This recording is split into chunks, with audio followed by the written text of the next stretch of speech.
अब हम सीखेंगे स्पीड मैथ की नेक्स्ट टेक्निक मल्टीप्लिकेशन टेक्निक्स के बारे में। मल्टीप्लिकेशन टेक्निक्स में हम सीखेंगे कि हम 2 डिजिट नंबर और 3 डिजिट नंबर को कैसे फास्टर वे में, स्मार्ट वे में कैलकुलेट करेंगे ताकि हम जो अपनी कैलकुलेशन है उसे इजी कर सकें। मल्टीप्लिकेशन टेक्निक की फर्स्ट टेक्निक है स्प्लिट एंड मर्ज। स्प्लिट होता है किसी नंबर को डिफरेंट पार्ट्स में ब्रेक करना। हमारे पास कोई नंबर है, हम उसे डिफरेंट पार्ट में ब्रेक कर देते हैं, उसे स्प्लिट बोलते हैं। जो डिफरेंट पार्ट को ब्रेक कर किया हमने, तो जो कैलकुलेशंस हम लोग इंडिविजुअल निकालते हैं, जब हम उसे इकट्ठा करके फाइनल आंसर को फाइंड आउट कर लेते हैं, उसे बोलते हैं मर्ज। तो हम फर्स्ट टेक्निक यहाँ पर सीखने वाले हैं split and merge. Split and merge similar case हम लोगों ने एडिशन में भी डिस्कस किया था, वहां भी हम लोगों ने स्प्लिट एंड मर्ज यूज किया था। नंबर्स को ब्रेक किया था डिफरेंट पार्ट्स में और जो भी कैलकुलेशंस रही थी इंडिविजुअली, हमने उन सभी कैलकुलेशंस को इकट्ठा कर फाइनल आंसर फाइंड आउट किया था। तो यहाँ भी हम यही टेक्निक डिस्कस करने वाले हैं। तो हम स्टार्ट करते हैं। इसके लिए यहाँ पर कुछ क्वेश्चंस दिए गए हैं। यहाँ पर आपको फर्स्ट क्वेश्चन है यहाँ पर 13 मल्टीप्लाई 24। 13 को मल्टीप्लाई करना है 24 से। तो हम जनरली इस क्वेश्चन को किस तरह से करते हैं, हम इसे करते हैं 24 को करना है 13 से मल्टीप्लाई। यही मेथड सीखा है हमने आज तक। जितनी भी हम मल्टीप्लाई करते हैं हम इसको इस फॉर्मेट में लिख लेते हैं। 24 को 13 से करना है तो करते हैं ऐसे। 3 4 ज़ा 12, 1 कैरी फॉरवर्ड, 3 2 ज़ा 6 प्लस 1 7, 1 4 ज़ा 1, 1 2 ज़ा 2। ऐड करेंगे इसे 2 7 प्लस 4 1, 1 कैरी फॉरवर्ड 3, 3 1 2। अगर हम इसे मल्टीप्लाई करें, इसका प्रोडक्ट करें, तो जो हमारे पास फाइनल आंसर आएगा वो 3 1 2 आएगा। मेथड से ये करने का, ये क्वेश्चंस को आंसर्स भी हम लोगों ने सही फाइंड आउट किया है। लेकिन अगर हम बैंक्स पॉइंट व्यू से देखें, क्वांटिटी एप्टीट्यूड के पॉइंट व्यू से देखें, जितना लिमिटेड टाइम हम लोगों के पास होता है क्वेश्चंस को सॉल्व करने का या मैक्सिमम क्वेश्चंस को अटेम्प्ट करने का, उसके नजरिए से ये जो मेथड ना बहुत लेंथी है। पेपर वर्क रहता है कि हमने पेपर पे लिखेंगे 24 13, ठीक है, उसको सॉल्व करेंगे, देन ऐड करेंगे और फाइनल आंसर आएगा, है ना। इसके लिए आपको जो आपकी कैलकुलेशंस है, जो आपके टेबल्स हैं, आपको टिप्स पे याद होने चाहिए। इसके लिए आपको अपनी जो भी कैलकुलेशंस है, बेसिक कैलकुलेशंस को स्ट्रॉन्ग करना पड़ेगा, ठीक है। तो हमने ये क्वेश्चन को इस तरह से नहीं करना, पेपर वर्क अवॉइड करना है। जितना हो सके हम ऑरली कैलकुलेट करें और जो भी इजी मेथड, शॉर्टकट मेथड्स रहते हैं हम उसे अप्लाई करें, ठीक है। तो हम लोग ये मेथड नहीं करने वाले हैं। इस क्वेश्चंस के ऊपर हम लोग स्प्लिट एंड मर्ज अप्लाई करते हैं। 13 24 टाइम्स है। हम इसे बोल सकते हैं कि 13 को 24 से मल्टीप्लाई करना है, मतलब जो 13 है वो 24 टाइम्स है।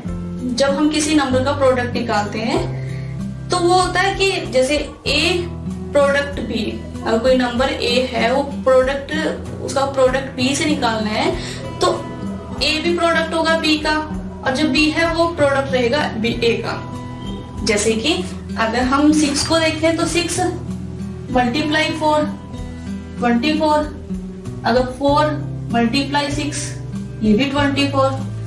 अगर हम इनका प्रोडक्ट करते हैं, इनको मल्टीप्लाई करते हैं, जो रिजल्ट रहने वाला है वो हम लोगों के पास सेम रहने वाला है ना।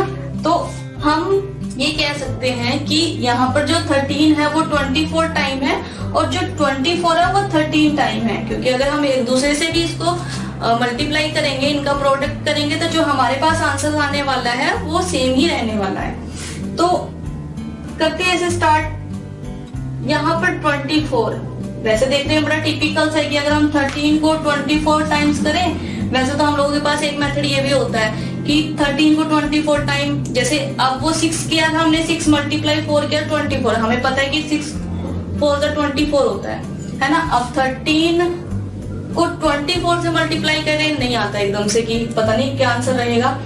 तो उसको करने का मेथड ये भी रहता है कि आप 6 को 4 बार प्लस कर लो। 6 प्लस 6 12, 12 प्लस 6 18, 18 प्लस 6 24, है ना। तो हम उसे उस तरीके से भी कर सकते हैं। लेकिन अगर हम 13 को 24 टाइम प्लस करें या 24 को 13 टाइम प्लस करें तो ये भी टाइम टेकिंग प्रोसेस रहेगा। लेकिन जो हमारे पास एग्जाम में प्रीशियस हमारा जो टाइम रहता है ना, हमें जो वहाँ पे प्रीशियस टाइम मिलता है, हमें इसे वेस्ट नहीं करना, ठीक है। तो मैं इसके स्प्लिट और मल्टीप्लाई कर रही हूँ, यानी कि 13 मल्टीप्लाई 20 प्लस 4। मैं इसे इस तरह से लिख सकती हूँ क्योंकि मैंने स्प्लिट किया है 24 को 20 प्लस 4 में। अब जो 13 है इसको हम मल्टीप्लाई करेंगे 20 से, प्लस जो 13 है इसको मल्टीप्लाई करेंगे 4 से, ठीक है। अब हमने इसको स्प्लिट कर लिया। अब इंडिविजुअल कैलकुलेशन हमारे पास रहेगी। 13 को 20 से मल्टीप्लाई करेंगे तो आएगा 260 प्लस 13 को 4 से मल्टीप्लाई करेंगे तो 52। अब जब हम इनको ऐड करेंगे तो हमारे पास आंसर आएगा। अगर अब आप जो आंसर इस मेथड से आया उसे कैलकुलेट करें और इसे कैलकुलेट करें, कंपेयर करें तो सिमिलर है हमारे पास, है ना।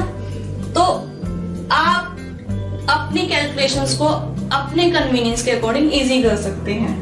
आपको इतना पेपर वर्क नहीं करना। मैंने यहाँ पे आपको समझाने के लिए इसको 24 को ब्रेक किया तो 20 प्लस 4 में। उसके बाद मैंने 13 को 20 के साथ मल्टीप्लाई किया, 13 को 4 के साथ मल्टीप्लाई किया, और जो मल्टीप्लाई अगर 13 को 20 से मल्टीप्लाई करें तो 260 आया, 13 को 4 से मल्टीप्लाई किया तो 52 आया। हम इन दोनों को ऐड करते हैं तो 312 हमारे पास आंसर आया। इतना पेपर वर्क आप लोगों को नहीं करना एग्जाम पे, आप ओरली कर सकते हैं क्योंकि इतनी कैलकुलेशंस हमें पता है कि 13 को 20 से करेंगे 260, ओरली कर सकते हैं हम इसे, और 13 को 4 से करेंगे तो 52। 260 प्लस 52 312। इसलिए आप इसे कैलकुलेट कर सकते हैं। नेक्स्ट क्वेश्चन है यहाँ पर 14 मल्टीप्लाई 19। जो 14 है वो 19 टाइम्स है हम लोगों के पास, तो मैं 19 को ब्रेक कर रही हूँ 20 माइनस 1। यहाँ पर मैंने 19 को ब्रेक कर लिया 20 माइनस 1। अब 14 को 20 टाइम्स और 14 1 टाइम, जो भी कैलकुलेट कर आएगा उसे माइनस करेंगे क्योंकि यहाँ पे माइनस है। 20 माइनस 1 लिया है, इसे स्प्लिट किया है जब। अब 14 को 20 टाइम मल्टीप्लाई करेंगे 280, माइनस 14 को 1 टाइम करेंगे तो 14, 280 माइनस 14 266। आपने देखा मैंने इस क्वेश्चन में किए बिना कुछ लिखे आंसर्स को फाइंड आउट कर लिया। तो आप भी इसी तरह से अवॉइड कीजिए और अपनी कैलकुलेशंस इजी कीजिए ताकि आपके पास जितने भी क्वेश्चंस रहे एग्जाम में आप ज्यादा से ज्यादा क्वेश्चंस को अटेम्प्ट कर सकें। इसे समझने के लिए हम कुछ और क्वेश्चंस करते हैं। नेक्स्ट क्वेश्चन है यहाँ पे 34 मल्टीप्लाई 23। जो 34 है हमारे पास वो 23 टाइम है। मैं 23 को ब्रेक कर रही हूँ 20 प्लस 3। 34 को 20 से मल्टीप्लाई, 34 को 3 से मल्टीप्लाई, जो भी मल्टीप्लाई कर आएगा हम उसे ऐड करेंगे। 34 को 20 से करेंगे तो 680 और 34 को 3 से करेंगे तो 102। 680 प्लस 102 782। नेक्स्ट क्वेश्चन है हमारे पास यहाँ पे 96 मल्टीप्लाई 18। जो 96 है वो 18 टाइम है। देखने में बड़ा टिपिकल सा लग रहा है नहीं, 96 को 18 से मल्टीप्लाई करना है, या यूं कह लो कि 18 को 96 टाइम मल्टीप्लाई करना है। हम यहाँ पे 96 को ब्रेक कर लेते हैं। 96 को मैं ब्रेक कर रही हूँ यहाँ पे 100 माइनस 4। अब 18 को 100 से मल्टीप्लाई करना और 18 को 4 से मल्टीप्लाई करना है। जो भी कैलकुलेशन रहेगी उनको हम माइनस करने वाले हैं। 18 मल्टीप्लाई 100 1800 माइनस 18 मल्टीप्लाई 4 72। 1800 माइनस 72 1728।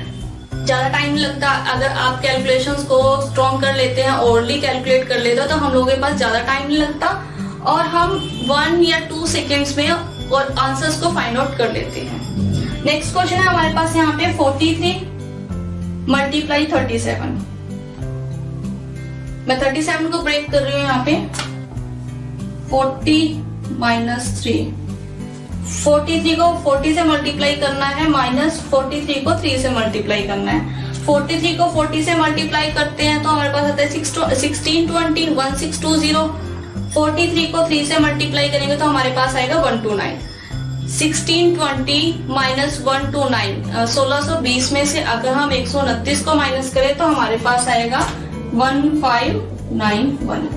हमारे पास फाइनल आंसर ये आएगा। तो आपने देखा कि मैंने कितने इजीली कैलकुलेट किया स्प्लिट करके, और जो भी कैलकुलेशन रही उनको मर्ज कर दिया, और जो फाइनल आंसर था हम लोगों के पास उसे फाइंड आउट कर लिया। आप अपने कन्वीनियंस के अकॉर्डिंग आपको जैसा इजी लगे आप उसको स्प्लिट कर सकते हो। आप यहाँ पे 13 को भी स्प्लिट कर सकते थे, 14 को भी, 34 को भी, 18 को भी, आपको जैसा इजी लगे आप उस मेथड को अप्लाई कीजिए ताकि आपके लिए कैलकुलेशन इजी रहे। स्पीड मैथ का मोटिव यही होता है कि आपकी जो कैलकुलेशन है, आप जो कैलकुलेशन कर रहे हो, कैलकुलेट कर रहे हो, वो इजी रहे आपके लिए, ताकि जो भी क्वेश्चंस आप लोगों के पास रहे आप उसे जल्दी से क्विकली कैलकुलेट करके फाइनल आंसर को फाइंड आउट